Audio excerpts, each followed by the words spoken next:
Strong women abound in this week's Paper Plus book review. I'd like to welcome Kerry Woodham from Auckland. And Kerry, you've got 3 books today. The first one, The Sweet Second Life of Daryl Kincaid. It is. This is the book I wish I'd written. Oh. You know, I've wanted to write a novel for a very long time. I think most journalists like to think they've got a novel in them somehow.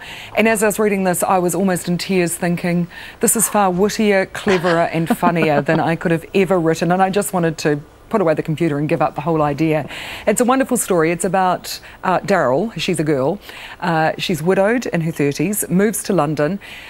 She's a romance writer and she's given up on happy endings after the death of her husband, and just by engaging in life and going to the cafe across the road, meeting the regulars, she learns to live and love again, especially with the help of Marcus, the rakish playboy. But where Robertson is so clever, this is her debut novel, but you can tell she loves writing. She loves all my favourite authors. I just wish I was Catherine Robertson, basically, I think is, you know, what I want to say. Because she loves Nancy Mitford and she loves the old, you know, the Bronte sisters, and that comes through in her writing. To write that well, that cleverly, that wittily, you have to understand the English language, and she does. I mean, she's way better than Marian Keyes, putting it out there. Wonderful stuff. It's much more than chick lit. Yeah. Every single, like I was raving about this to the girls at the Paper Plus stores I've been to, and every single one of them has come back and said, yes, absolutely, we love it, and it's flying off the shelves. Oh, she really deserves to be an international success.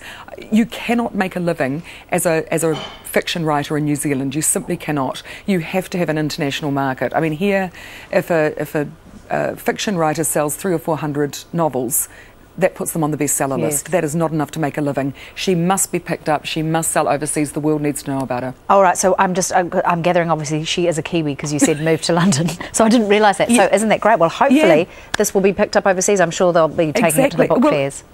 Yeah, inadvertently, it's 3 Kiwi writers, and I didn't intend that. They were just the 3 best books that I'd read, you know, and for this month. So yes, Wendell Nissen read it too, and she was like, oh, I don't know what you're raving about, you know, it can't be that good. And she picked it up because she wants to write a novel as well, and went, oh, okay, yeah, no, I see what you mean. It's really, really good. So it's kind of depressing to all you writers. Now, speaking of Wendell Nissen, that is, though, your next book. That's right, Mother's Little Helper. And Wendell wrote this because she has a daughter-in-law who's, you know, had 2 little babies, and you know, Wendell's got a lot of press in recent times because she's found out that some of the baby wipes that are being sold on our shelves have on the label a toxic ingredient that simply should not be there. So there was a product recall as a result of Wendell's research and the New Zealand Herald picking up on that. So she's done her research, she's done her homework, she's passionate about keeping the environment around our babies as chemical-free as possible. But why I really love this book is that it is so depressing for new mothers and indeed old mothers to see bloody Victoria Beckham come prancing out in her size 00s and her Louboutin platforms, and all those fabulous mothers, the yummy mummies that make the magazines, when I know for the first 3 months after Kate was born, if I got out of my pink velour dressing gown I'd inherited from my nana that was covered in milk and sick, I'd done really well. You know, it just really annoys me. I know. You know, most of us have flabby tummies and no time to even, you know, dress ourselves properly in the first 3 months, and here are these stupid women with a staff of about 1,000, you know, setting unrealistic goals. And Wendell tells mums to ease up on themselves, gives really constructive, helpful advice to friends and family on how to support a new mum, and also how to make sure that a baby grows up in the best possible way, gets the best possible start in life. It sounds like a wonderful book. Am I sounding as passionate? You actually hear Wendell. She's even more passionate on this. Well, it's funny you should mention that because we are going to be hearing Wendell, and I believe she is on the show tomorrow or the next day to promote her book on Good Morning, so that's great. So Mother's Little Helper. Well, it's well worth listening to her, yeah. Oh, really Friday, I'm just hearing from the lovely Brendan. I heard a bellow, yes.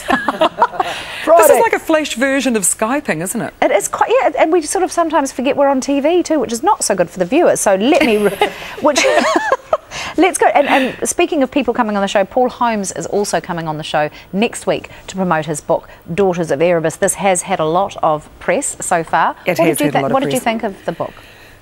Oh, well, Paul's such an easy writer. You know, he's not for everybody, in that, you know, I know that I sometimes gush.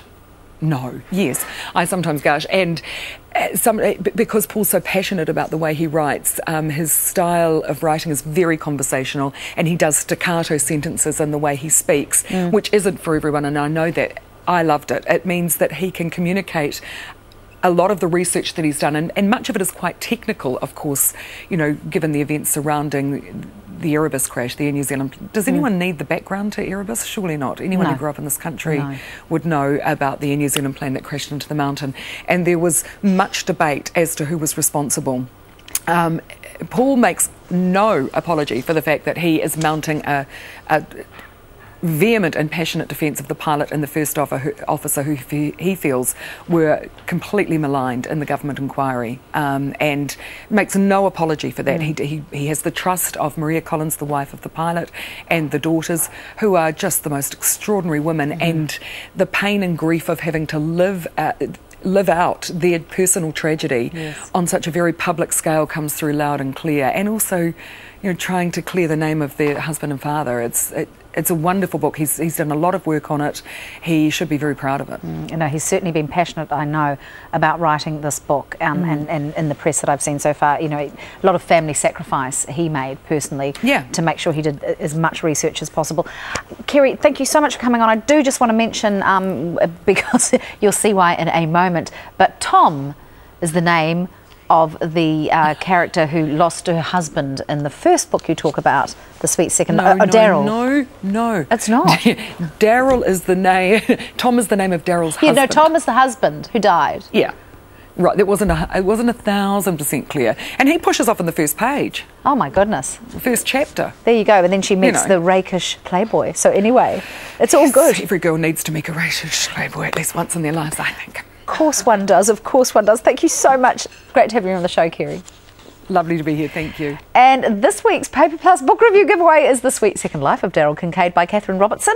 To be in to win a copy, just tell us the name of Daryl's husband in the book. You can enter online or at the address on screen, and you'll find details of this and the other books Kerry reviewed today on our website. Now,